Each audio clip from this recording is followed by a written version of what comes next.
வாழ்க வையகம், வாழ்க வளமுடன். வேதாத்ரி மகரிஷி அவர்களின் நாள் ஒரு நற்சிந்தனை. நாள் ஜனவரி 9. தலைப்பு: குரு தானாக வருவார். நாம் அறிவு வளர்ச்சி பெற்று சிந்திப்பதற்கான ஒரு வாய்ப்பு கிடைக்கின்ற வரையிலே இந்த 5 புலன்களிலேயே இயங்கி நாம் எதை பார்க்கின்றோமோ அதனுடைய பதிவு, அதிலே ஏற்படக்கூடிய இன்ப துன்ப விளைவுகள், அவற்றினுடைய பதிவுகள், அவற்றை ஒட்டி எழும் செயல்கள், அந்த பதிவுகளால் மீண்டும் மீண்டும் மேலும் மேலும் வரும் வினைப்பதிவுகள் போன்றவற்றை ஏற்றுக்கொண்டிருக்கின்றோம். ஆகையினால் அந்த மெய்ப்பொருளாக உள்ள ஆதி நிலையானது அறிவுக்கு பிடிபடவில்லை. நாம் எங்கே இருந்து வந்தோம், எதற்காக பிறந்திருக்கிறோம், எங்கே போக வேண்டும் என்பது நினைவுக்கே வரவில்லை. சூதாட்டத்தில் இறங்கிவிட்ட ஒருவனுக்கு, அந்த மயக்கத்திலே செயல்பட்டு கொண்டிருக்கக்கூடிய ஒருவனுக்கு எப்படி குடும்பத்தை பற்றியோ லாப நஷ்டத்தை பற்றியோ எண்ணம் வராதோ, அதுபோல இந்த இன்ப துன்பம் என்ற சூதாட்டத்திலே நம்மை பற்றிய நினைப்பே எழுவதில்லை.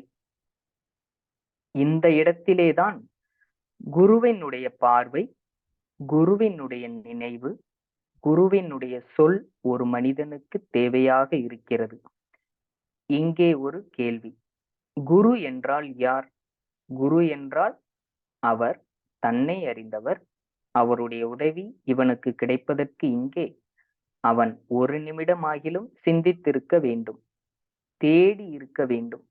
நான் பிறந்து வந்துள்ளேன், என்னை பற்றி எதுவுமே தெரியவில்லையே, தெரிந்து கொள்ள வேண்டும் என்று இவனாக நினைத்திருந்தாலும் சரி, அல்லது இவனுடைய பெற்றோர்கள் நினைத்து இருந்தாலும் சரி, இந்த எண்ணம் நிறைவேறாமல் தொடர்ந்து வந்து கொண்டிருந்தாலும் சரி, அது கட்டாயம் அதற்குரிய ஒரு குருவை தேடி கொடுத்துவிடும்.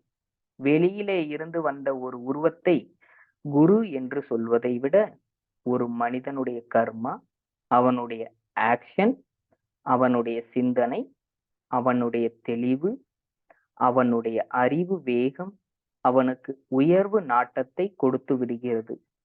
அதுவே குருவையும் கொண்டு வந்து கொடுத்துவிடும் காலத்திலே. அந்த குருவினுடைய பார்வை, சொல், இவைகள் எல்லாம் சாதகனுடைய உள்ளுணர்வை தூண்டி விடுகின்றன. அருட்தந்தை. நீங்கள் அனைவரும் உங்களின் குருவை அறிய அனைவரும் உங்கள் அருகில் உள்ள மனவளக்கலை மற்றும் அறிவு திருக்கோயில்களை வாருங்கள். வாழ்க வளமுடன்.